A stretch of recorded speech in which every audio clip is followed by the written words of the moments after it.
again, the market is down. The only really significant gainers being Rio, Vipingo and KQ. So again, it speaks to those which are forex earners in a market where the shilling is significantly under pressure.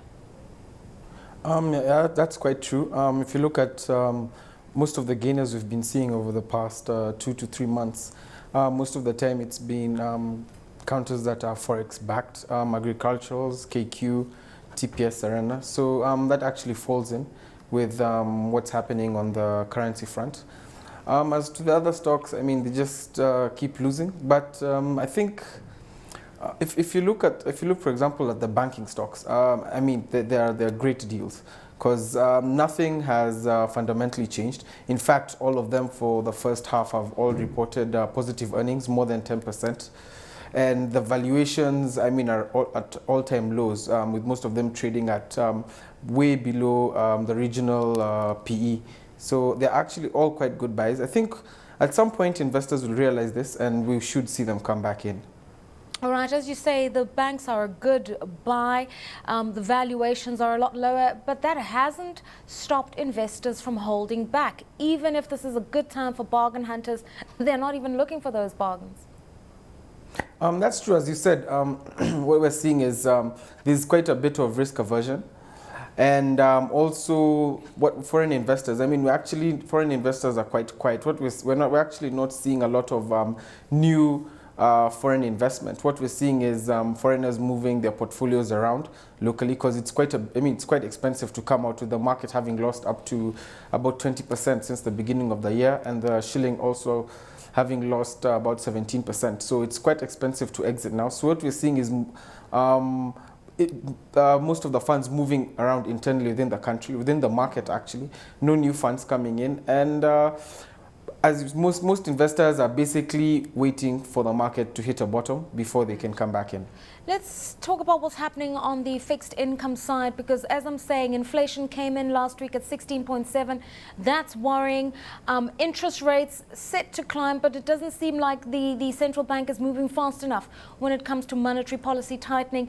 But we've seen so many fluctuations on the discount window and the interbank market.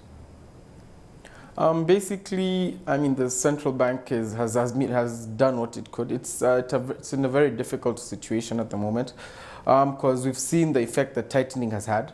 I mean, rates have shot up all the way to above, I mean, overnight trades to above 30%, which is actually not sustainable. And I mean, loosening the liquidity somewhat, you see the immediate effect it has. We've seen the shilling losing ground since last week when the CBK loosened on the CRR. So, I mean, they're in a pretty difficult position, and they also still want to maintain low bank lending rates. They don't want to preempt the market, push the market commercial lending rates up. They still want credit to expand. I mean, they want a growing economy. So they're in a very difficult position. I mean, when the committee meets, I hope they come out with something decisive that will have an effect on the market. But for the moment, I mean, things are quite difficult for them. And also, we have infrastructure bond being issued in this month, actually, September, for about 20 billion. So, and it needed liquidity. Actually, the central bank really needed to loosen liquidity, or we would have seen undersubscriptions, as we've seen with actually the last 2 bond auctions. But September also has about 50 billion in maturities. So hopefully we should see the situation ease quite a bit. Although this actually doesn't spell actually good news for the currency market, with a lot of players sitting long in the shilling. So we might see some more weakening of the shilling actually going forward. Do we have a bit of a policy tension here, Kenneth, because we've heard the finance minister finally speak out against the depreciating currency, and for him the big issue is stability of the shilling. So as he urges the central bank to move towards stability, what would that mean in terms of tangible measures that can be taken? The finance minister has actually been coming out quite a bit. We saw him about 2 weeks ago coming out to talk about the overnight lending rate.